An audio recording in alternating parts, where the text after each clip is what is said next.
जय जय रघुवीर समर्थ. नमस्कार श्रोत्यांनो. आज आपण सार्थ श्रीमद दासबोध या अंतर्गत दशक 17वा समास 5वा अजपा निरूपण या विषयाचे विवेचन करणार आहोत. अजपा हा शब्द अ आणि जपा या दोन शब्दांनी मिळून बनलेला आहे. अ म्हणजेच अखंड किंवा सहजपणे चालणारा आणि जपा म्हणजे जप किंवा मंत्र होय. अजपा म्हणजेच अखंड चालणारा मंत्र होय.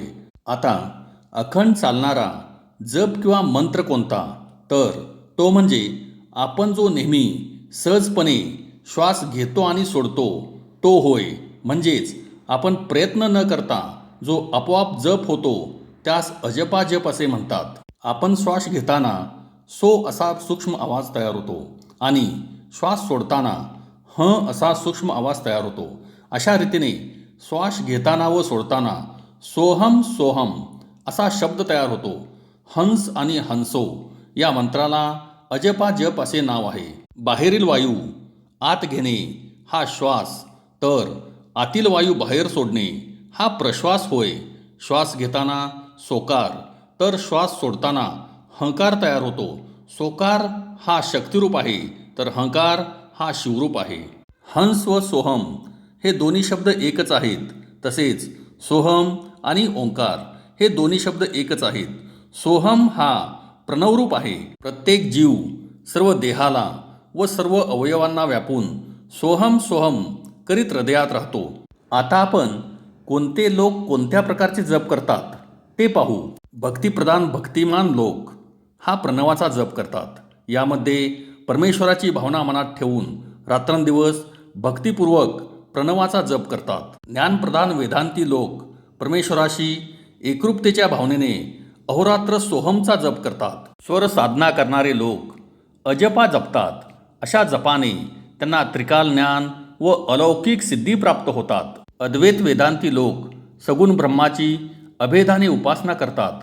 या उपासनेत जपाने जीव पटकन स्वरूपमय होऊन जातो आणि भक्तिमार्गी संत हे सगुण देवतांची उपासना करतात. या उपासनेत ते अखंड नामस्मरण करतात. त्यातून त्यांचा नामाचा अजपाजप साधतो आणि प्रेम समाधीचा अनुभव येतो. आता आपण अजपा जपाचे महत्त्व पाहू.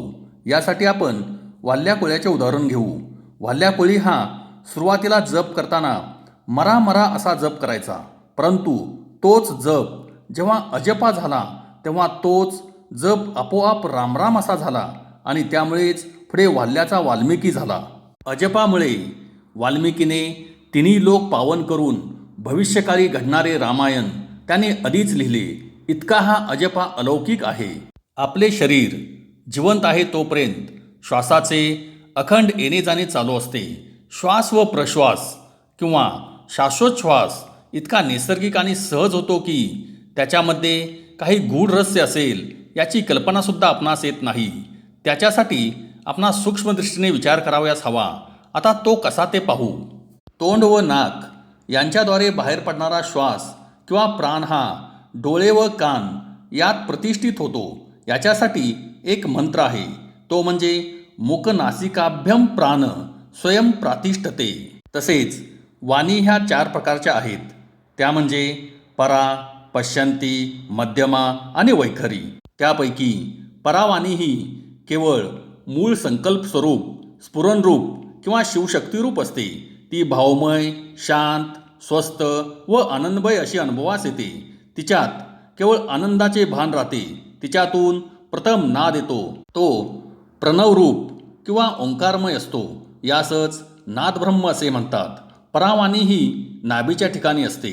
परावाणीतून आलेले स्फुरण पुढे हृदयात येते व पश्यंती वाणीमध्ये उतरते. त्यासच ध्वनी असे म्हणतात. हा ध्वनी सूक्ष्म असतो, तो केवळ अर्थरूप असतो. पुढे ध्वनी कंठात आला म्हणजे तो मध्यमा वाणीत येतो. तेथे त्यास शब्दाची पूर्वावस्था प्राप्त होते. त्यास नाद असे म्हणतात. शेवटी नाद हा मुखात प्रवेश करतो आणि वैखरी वाणीतून शब्द किंवा स्वर बाहेर पडतात. मूळ स्वर हा एकच असून त्यात फक्त उच्च स्वर म्हणजे तार स्वर, मध्य स्वर म्हणजे मंद स्वर आणि खालचा स्वर म्हणजे घोर स्वर असे विभाग पडतात. उच्च स्वर हा मंद स्वराच्या दुप्पट प्रमाणाचा असतो आणि त्याचा स्पर्श सहस्रदल कमलापर्यंत म्हणजेच डोक्याच्या टाळूपर्यंत होतो. मध्यस्वर हा माणसाच्या हृदयातून निघतो, त्याचा स्पर्श अनाहत चक्राला होतो. आणि घोर स्वर म्हणजे खालचा स्वर माणसाच्या नाभीपासून निघतो, त्याचा स्पर्श सूर्यचक्राला किंवा मणिपूर चक्राला होतो. अजपा जप हा खालच्या स्वराहून म्हणजे घोर स्वराहूनही सूक्ष्म असतो आणि तो सर्व शरीरभर व्यापून असतो. दररोज 24 तासात आपले जवळजवळ 21,600 श्वासोश्वास होतात. हीच अजपा जपाची संख्या होय. स्वरांचे जन्मस्थान हे आत आहे. एकांतात मौन धरून बसावे व आत लक्ष द्यावे म्हणजे सोहम हा सूक्ष्म नाद ऐकू येतो. उच्चार तर नसतो, परंतु शब्द तर असतोच. सोहमला ध्वनी नाही, म्हणूनच तो सहज शब्द होय. श्वास घेताना सो आणि सोडताना ह असा सोहम मंत्र अजपात चालतो. आपल्यामधील अजपा आपण अगदी सहजपणे बघावी, अंतरात्म्यालाही सहज बघावे, कष्टाने बघू नये. त्याचे दर्शन झाले की ध्यान सहज घडते आणि माणूस सहजपणे वागला की अंतरात्मा प्रसन्न होतो. ज्याप्रमाणे एखाद्या माणसाच्या घरात गुप्तधन आहे, परंतु ते त्याला माहीत नसल्यामुळे त्याला त्याचा उपभोग घेता येत नाही. ते समजून घेण्यास त्याला कष्ट लागतात, परंतु ते जर त्यास समजले तर त्याला ते मिळवण्यास काही कष्ट लागत नाही. त्याचप्रमाणे आपल्या अंतर्यामी अजपा भरलेली आहे. हे काही केल्या उमजत नाही. हे जर आपणास समजले तर आपणास अजपा अगदी सहजपणे साधता येईल. अशा प्रकारे गुरुशिष्य संवादरूपी अजपा निरूपण या समासाचे विवेचन इथे संपन्न होत आहे. आपण सर्वांनी पुढील विवेचनापर्यंत हे विवेचन ऐकत राहा, इतरांना पोचवा, सबस्क्राईब करा. तुम्हाला आवडल्यास कमेंटमध्ये जाऊन जय श्रीराम जरूर लिहा व सदैव सुखी, समाधानी, समृद्ध आणि आनंदित रहा. जय श्रीराम. जय जय रघुवीर समर्थ. धन्यवाद.